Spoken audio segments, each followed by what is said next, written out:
Buenos días y bienvenidos a mundodesconocido.es. El controvertido HARP vuelve a cabalgar, vuelve a sus andaduras. Nuevamente lo han puesto en funcionamiento. El HARP, el Programa de Investigación de Auroras Activas de Alta Frecuencia. Seguramente que a usted esto no le diga absolutamente nada. Pero se lo vamos a explicar qué es lo que es el HARP, qué hace y qué ha ocurrido durante estos 2 años en los cuales esta máquina ha estado inoperativa. El HARP es esto que estáis viendo aquí. Un montón de antenas situadas en Alaska y alimentadas por una central de gas natural debido a la energía que consume.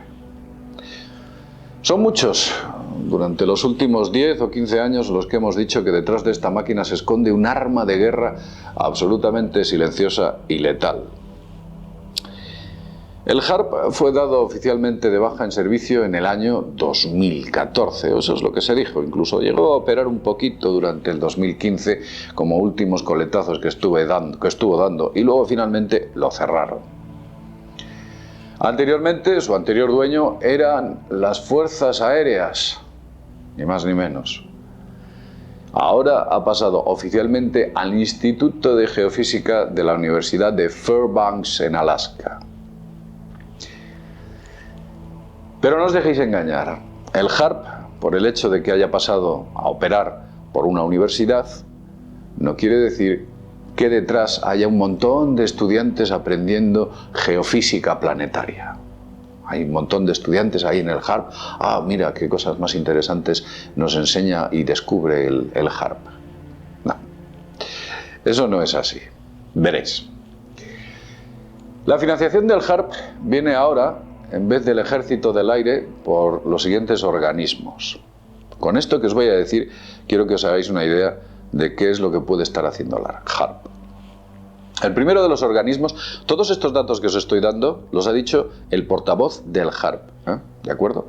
El portavoz del HARP, Sue Michel.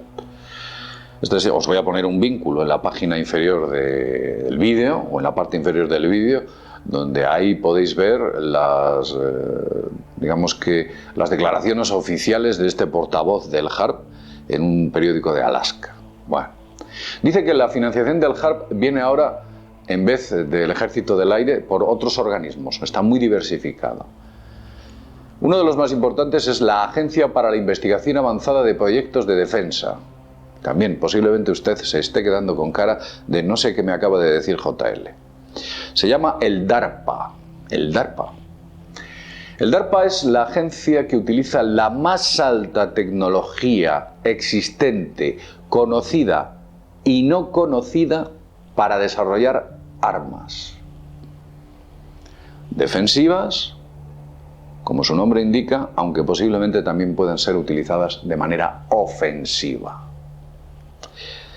Con lo cual vemos que aquí aparece un centro de investigación de armamento, en el HARP. También está la Fundación Nacional de Ciencias, el Laboratorio de Investigación Naval, el Laboratorio Nacional de los Álamos, muchos de ellos vinculados a armamento, y por supuesto las Fuerzas Aéreas de los Estados Unidos. Como veis, aunque ha cambiado de manos y lo esté llevando en estos momentos a una universidad, mirad quién está detrás de todo este proyecto, para que os hagáis una idea de qué es lo que puede estar ocurriendo.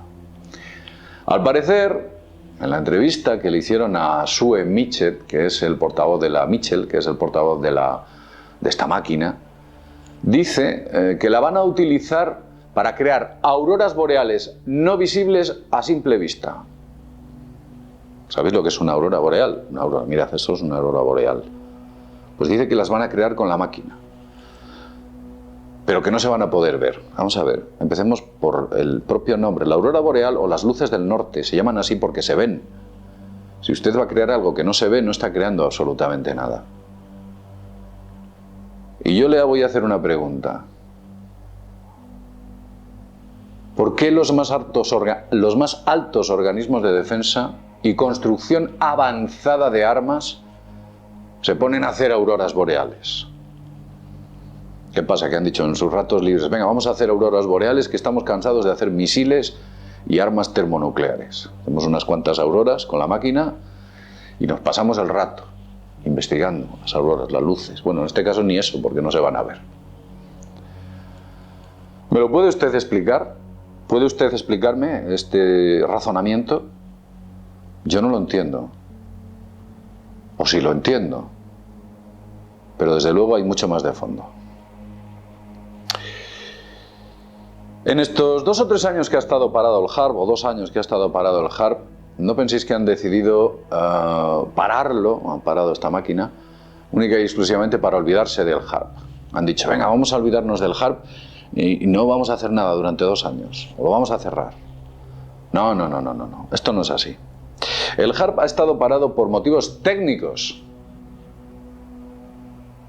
Por motivos técnicos. Lo estaban modernizando y en la entrevista se puede leer. Le estaban metiendo o imprimiendo nuevos sistemas.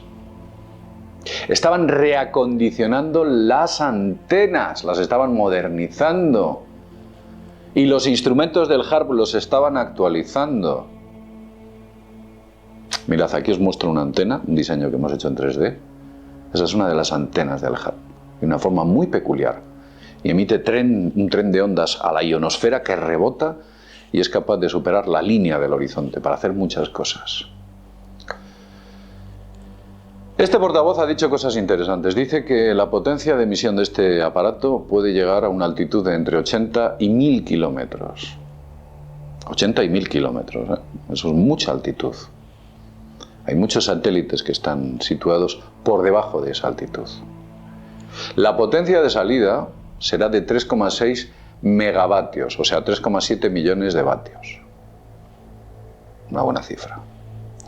Aunque se sabe que el HARP puede alcanzar los 10 millones de vatios a máxima potencia. También comentaba este portavoz, decía que cada hora que esta máquina está en funcionamiento debe costar unos $5.000, más o menos. La verdad es que si tenemos en cuenta que algún importante noble español tenía un apartamento alquilado en Suiza para pasar las noches con una cortesana y que costaba 7.000 euros la noche, vemos que el HARP es muy barato. Este dato ha sido extraído de vozlibre.com, también lo podéis revisar. Además, durante 3 años lo tuvieron alquilado, ese nidito de amor. ¿Podéis ir ahí?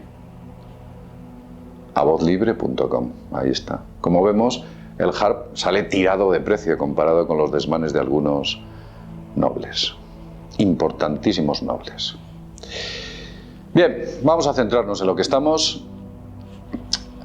También ha dicho Sue Mitchell que están trabajando para lavar la imagen del HARP. Dice que están trabajando muy duramente a través de las redes sociales, etcétera, debido a que, bueno, pues la imagen del HARP está muy desacreditada.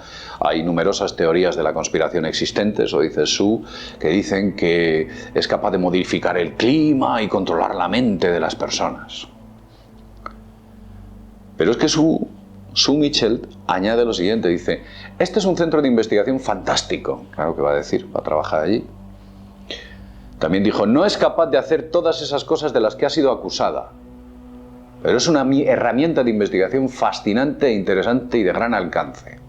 Vamos a ver, ha dicho, no es capaz de hacer todas las cosas que dicen que hace los teóricos de la conspiración. O sea, suponemos que algunas de ellas sí que son capaces de hacerlas. Pues usted no ha cerrado o no ha entregado los datos de las que no son capaces de hacer. Vamos a ser objetivos. Mirad, el HARP básicamente, como he dicho antes, lo que hace es lanzar un tren de ondas, superar la línea del horizonte, puede hacer muchas cosas, puede calentar una capa atmosférica, esto lo dice la patente del HARP lo pone, alterar las distintas capas atmosféricas, podéis entrar y verlo. Os vamos a poner el número de la patente para que lo veáis. También puede modificar la densidad y la temperatura de esas capas atmosféricas, de diversas capas atmosféricas a múltiples altitudes, con lo cual si modifica la densidad y modifica la temperatura, puede modificar el clima, evidentemente. También es capaz de alterar al menos una región seleccionada. O sea que puede hacerlo en varias, pero dice al menos una existente normalmente por encima de la superficie de la Tierra. Y dice normalmente por encima de la superficie de la Tierra. Con eso quiere decir que puede hacerlo también sobre el terreno. O quizás por debajo del suelo, en el subsuelo. Sabéis que del HAARP incluso se ha hablado de que es capaz de producir terremotos al calentar ciertos estratos freáticos del subsuelo y producir una desestabilización de esas capas. Eso dicen.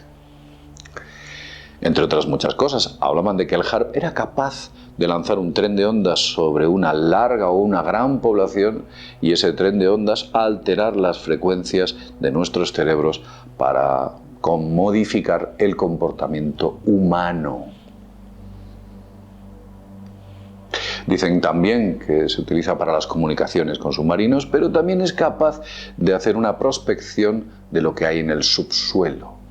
Saber qué tipo de materiales existen bajo la tierra. Descubrir vetas de oro, petróleo, cosas así.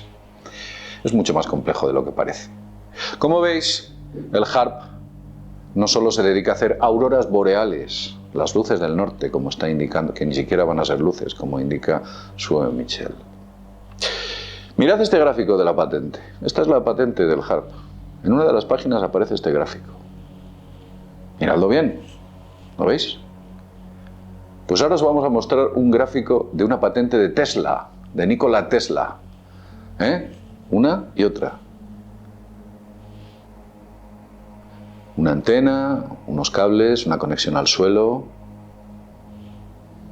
¿No ven ustedes una cierta y casual coincidencia? ¿Creen ustedes que es casual esta coincidencia? Ya sé que alguno me dirá, es que esa patente de Tesla corresponde a otra cosa. Bueno, recordemos que Tesla desarrolló el rayo de la muerte, del cual, según los papeles del FBI, existió, por lo menos en su aspecto teórico y posiblemente quizás en su aspecto práctico, a escala. ¿Es una derivación el HAARP del rayo de la muerte de Tesla? No lo sabemos, pero desde luego Tesla investigaba cosas muy parecidas.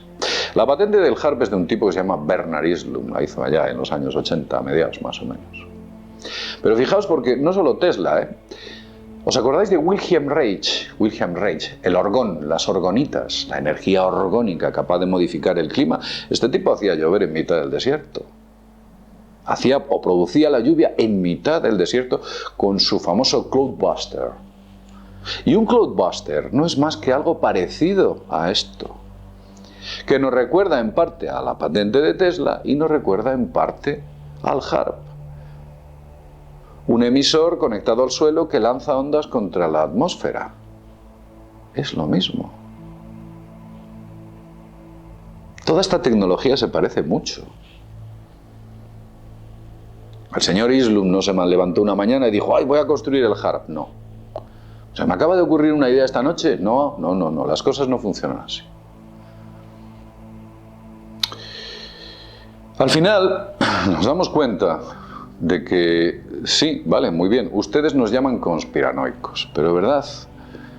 Si nos damos cuenta de todo lo que hay alrededor y de la patente que ustedes han construido y la máquina sobre la que están operando y quién está detrás de la máquina, que son organismos de defensa y de desarrollo de armamento avanzado, no podemos pensar que ustedes están ahí para hacer auroras boreales, que a lo mejor las hacen también.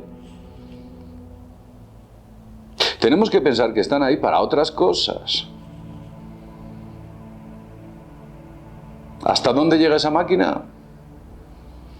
¿Tan lejos como han dicho algunos? Pues a lo mejor no llegan tan lejos, pero posiblemente lleguen muy lejos. No lo sé.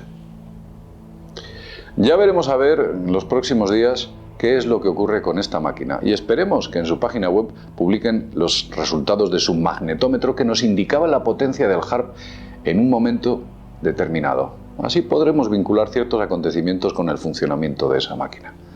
Ya veremos. Vamos a dejarlo aquí. Como siempre decimos, sin más, desde mundodesconocido.es, nos vemos en el siguiente videoprograma. Hasta pronto.